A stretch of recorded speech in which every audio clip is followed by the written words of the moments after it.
ഇങ്ങനൊന്നും അല്ലല്ലോ നീ അന്ന് പറഞ്ഞത്. ഏതോ ഒരു പെൺകുട്ടിയെ 4-5 ദിവസം നീ കരഞ്ഞ്, നീ 4-5 ദിവസം ഫുഡ് കഴിച്ചില്ല എന്നൊക്കെയല്ലേ നീ പറഞ്ഞത്. അത് എൻ്റെ ഇമോഷൻ ഡെവലപ്പ് ആവുന്ന ടൈമിലായിരുന്നു. അങ്ങനല്ല, നീ കഴിഞ്ഞ വർഷം 4-5 ദിവസം നീ ഫുഡ് കഴിച്ചില്ല എന്നൊക്കെ നീ പറഞ്ഞെന്ന് ആദില പറയുന്നത്. അതേ ഇടയ്ക്കിടയ്ക്ക് ടാസ്ക് പറയുമ്പോഴേ ഞാൻ ഓരോന്നൊരു സ്റ്റോറി പറയുന്ന, ഞാൻ ഇച്ചിരി മുമ്പിനും തള്ളെന്നല്ല തള്ളിയേക്കുന്നത്, അതുകൊണ്ട് എനിക്കൊന്നും ഓർമ്മയില്ലെന്ന്. ആദില പറയുന്നത് നിനക്ക് ആ കൊച്ചിനെ ഭയങ്കര ഇഷ്ടമായിരുന്നു, ആ കൊച്ച് നിന്നെ മൈൻഡാക്കിയില്ലെന്ന് നീ പറഞ്ഞത് നിനക്ക് ഓർമ്മയില്ലേ? ഇല്ലടി, ഞാൻ ഓരോന്നും ഓരോ സ്റ്റോറി ആയിട്ടല്ലേ പറയുന്നത്, കള്ളത്തരമല്ലേ പറയുന്നത്. അതാ എനിക്കിപ്പോൾ ഒന്നും ഓർമ്മയില്ലെന്ന്. എല്ലാവരും കൂടെ കിടന്ന് ഭയങ്കര ചിരി. നീ വേറെ എന്തൊക്കെ കള്ളത്തരങ്ങൾ പറഞ്ഞിട്ടുണ്ടെന്ന് ആദില ചോദിക്കുന്നത്. എൻ്റെ വയസ്സ് ആക്ച്വലി 23 അല്ല 28 വയസ്സാണെന്ന്. 28 വയസ്സൊന്നുമില്ല, നീ ആദ്യം 23 വയസ്സിൻ്റെ പക്വത കാണിക്കണമെന്ന് ആദില പറയുന്നു. നൂറ പറയുന്നത് കണ്ടാലും പറയും പോടെ ഇറക്കാമെന്ന്.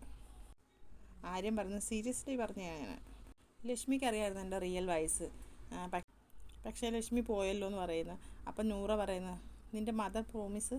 അന്നേരം ആര്യം ചിരിച്ചിട്ട് പറയാം മദർ പ്രോമിസ് ഒന്നും ഞാൻ ചെയ്യത്തില്ല, അപ്പം മനസ്സിലായെന്ന് പറഞ്ഞു. എന്തിനാ ഇങ്ങനെ കള്ളം പറയുന്നത്? അത് എനിക്കങ്ങനെ ഇഷ്ടമാണ് 23 വയസ്സുള്ള പയ്യൻ പോലെ ജീവിക്കാൻ, അതുകൊണ്ടാണ് ഞാൻ 23 വയസ്സെന്ന് കള്ളം പറഞ്ഞത്. അനുമോട് പറയുന്നത് പക്ഷേ 23 വയസ്സിൻ്റെ പയ്യൻ്റെ സ്വഭാവം കാണിക്കുന്നു.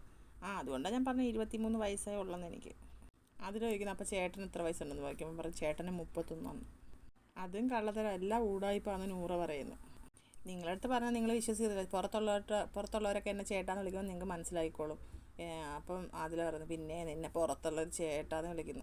ആര് വിളിക്കാനാ? പോടെ ഇറക്കാം. ആ നൂറയുടെ വിളിയൊക്കെ നല്ല രസമുണ്ട് കേട്ടോ, പോടെ ഇറക്കാന്ന്. അപ്പോൾ അടുത്തൊരു ലൈവുമായിട്ട് ഞാൻ വീണ്ടും വരാം. ആര്യൻ്റെ തള്ള് നടന്നുകൊണ്ടിരിക്കുകയാണ്. ഇതുവരെ പറഞ്ഞ എല്ലാ സ്റ്റോറികളും കള്ളമാണെന്ന് ആര്യം തന്നെ സമ്മതിച്ചിരിക്കുകയാണ്. അപ്പോൾ അടുത്തൊരു ലൈവുമായിട്ട് വരാം. എല്ലാവരും എൻ്റെ ചാനൽ ഒന്ന് സബ്സ്ക്രൈബ് ചെയ്യണേ, സപ്പോർട്ട് ചെയ്യണേ.